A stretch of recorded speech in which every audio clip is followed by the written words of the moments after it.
বিএনপির অতীত ইতিহাসে দেখেছি তারা সবসময় চেষ্টা করেছে এই ট্রানজিশনের সময়গুলো যাতে নিজেদের হাতে ক্ষমতা থাকে সেটা তারা বিভিন্ন সময় চেষ্টা করেছে এবং বাংলাদেশে অনেকগুলো রাজনৈতিক সাংবিধানিক সংকট তারা তৈরি করেছে।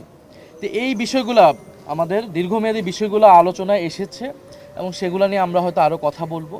তবে যেটা সাম্প্রতিক বিষয়, আমাদের 11 দলের বৈঠকে সিদ্ধান্ত হয়েছে যে এই রাষ্ট্রপতি নির্বাচনে আমরা 11 দলের পক্ষ থেকে আমরা অংশ নিব, আমরা প্রার্থী দিব এবং যেহেতু 11 দল আমরা ঐক্যবদ্ধ আছি পার্লামেন্টে এবং বাইরে গণভোটের জন্য, সেই জায়গায় আমাদের কমন প্রার্থী থাকবে, ঐক্যবদ্ধ প্রার্থী থাকবে এবং আমরা সিদ্ধান্ত নিয়েছি আমাদের বৈঠকে আমাদের পক্ষ থেকে এই রাষ্ট্রপতি নির্বাচনে প্রার্থী হবেন আমাদের 11 দলেরই শরিক দল এলডিপির সম্মানিত চেয়ারম্যান এবং বাংলাদেশের একজন অভিজ্ঞ রাজনীতিবিদ এবং রণাঙ্গনের মুক্তিযোদ্ধা ছিলেন, বিভিন্ন সময়ে মন্ত্রণালয়ের দায়িত্ব পালন করেছেন, বেশ কয়েকবার 6 বারের মতো তিনি জাতীয় সংসদ সদস্য নির্বাচিত হয়েছেন এবং বীর বিক্রম মুক্তিযোদ্ধা কর্নেল অলি আহমদ, উনি 11 দলের পক্ষ থেকে রাষ্ট্রপতি পদে প্রার্থী থাকবেন 11 দলের। আমরা মনে করি দেশের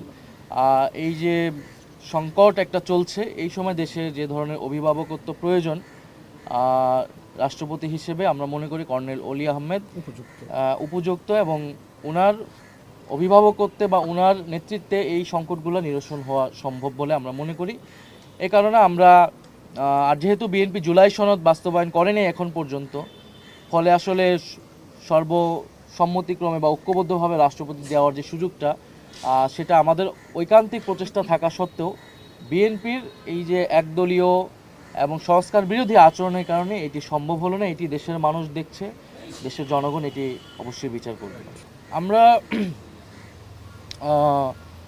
আমরা জানি যার ফলাফল আপনি যেটা বললেন, কিন্তু বিষয়টি হচ্ছে আমরা তো সরকার দলের পক্ষ থেকে এরকম কোনো প্রচেষ্টা বা আমরা যেটা বললাম রাষ্ট্রপতি পদ মানে নির্বাচন হওয়ার যদি পদ্ধতিটা পরিবর্তন হতো, যেটা জুলাই সনদে লিখিত আছে, তাহলে সেই জায়গায় আমরা এক হতে পারি। কিন্তু এখন তো আসলে তাদের যে আচরণ এবং তারা যেভাবে রাষ্ট্রপতি নির্বাচন প্রক্রিয়ায় অংশগ্রহণ করছে, সেই জায়গায় তো আমাদের ঐক্যমত হওয়ার কোনো সুযোগ নেই